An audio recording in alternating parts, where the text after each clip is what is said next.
মানে আমরা তো ফ্যাসিবাদ বলতে যা বুঝি স্বাভাবিকভাবে যে অন্যের মতের প্রতি অসহিষ্ণুতা, সেটারই একটা বৈশিষ্ট্য, ফ্যাসিবাদের একটা অন্যতম বৈশিষ্ট্য। এখানেও কি কোথাও একটা নতুন কোনো সংজ্ঞার মধ্যে আবার পড়েও যাচ্ছে কিনা? নানান রকম সংজ্ঞার জায়গা আছে, আপনার বিশ্লেষণ কেমন এখানে? যাচ্ছে, পড়ে যাচ্ছে।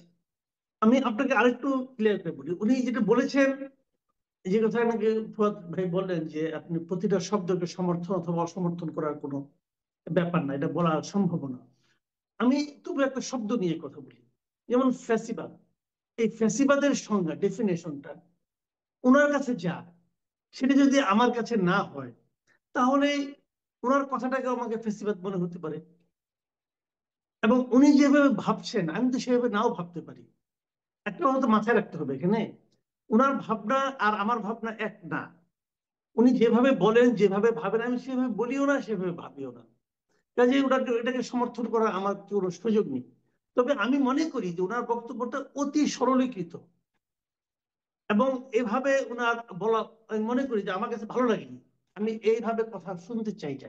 উনি সমালোচনা করতে পারেন, বলতে পারেন যে এই ধরনের ধারা চলতে দেওয়া উচিত না। উনি বলতে পারেন এই ধরনের ধারা হলে সেটাকে আপনারা প্রতিরোধ করেন, আপনারা সেটাকে মানেন না।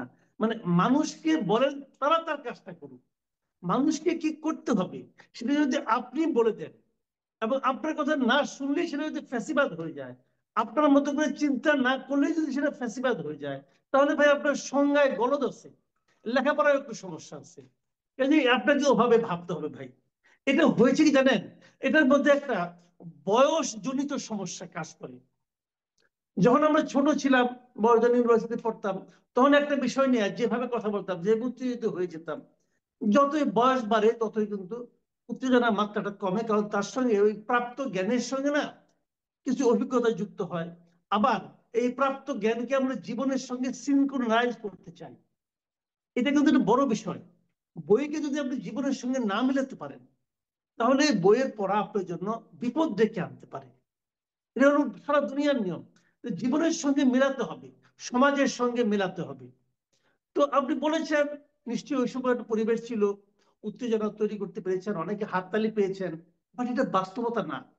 এটা যে বাস্তবতা না, এটা আমি একটা সিম্পল একটা কথা বলে রাখি আপনাকে। বাংলাদেশে তো নির্বাচন হবে, হবে না? নির্বাচনে জন্মজাত কিছু হচ্ছে। যখন নির্বাচন হবে, তখন দেখবেন যে ওনাদের এই কথা আসলে বাস্তবতা বিবর্জিত কথা। তখন যে বাস্তবতা দেশে তৈরি হবে, তখন দেখবেন এইগুলির কোনো বেল নাই, একদমই নাই। ওনাদেরও খোঁজখবর থাকবে কিনা আমার সন্দেহ আছে। কাজেই এখন যতদিন সরকারের সহযোগিতা পাচ্ছে, সমর্থন পাচ্ছে, বলে যাচ্ছে, বলে যাচ্ছে অনেক মানে নায়ক দেখছি, বিপ্লব নায়ক দেখছি, পরে দেখছি হারাই গেছে। এই যে ফুয়াদ ভাই তো বললেন যে আপনার এরশাদ বিরোধী আন্দোলনের সময় আমি তখন ঢাকা ইউনিভার্সিটির স্টুডেন্ট ভাই, শেষ দিকে আমরা তখন অনেক নেতা দেখছি, বিরাট বিরাট নেতা, এখন খুঁজেও পাওয়া যায় না। আছে, বেঁচে আছে। কাজেই সময়ের স্রোতে না অনেক বড় নেতাও ছোট হয়ে যায়, হারিয়ে যায়। আবার অনেক ছোট নেতা সময়ের প্রয়োজনে ঠিক কাজটা করতে পারে, বলতে পারে যখন, তখন তারা বড় হয়ে দেখা দেয়। কাজে এগুলো হতে থাকবে। কিন্তু আমি যেটা বলি, এত উত্তেজিত হওয়ার কিছু নাই, না হওয়ার কিছু নাই।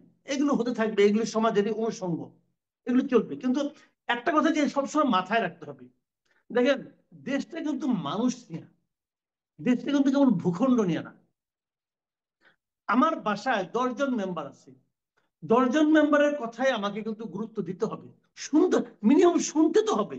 গুরুত্ব দিতে নাও দিই, শুনতে হবে ভাই। শোনার পর হয়তো আমি গৃহকর্তা হিসেবে একটা সিদ্ধান্ত নেব।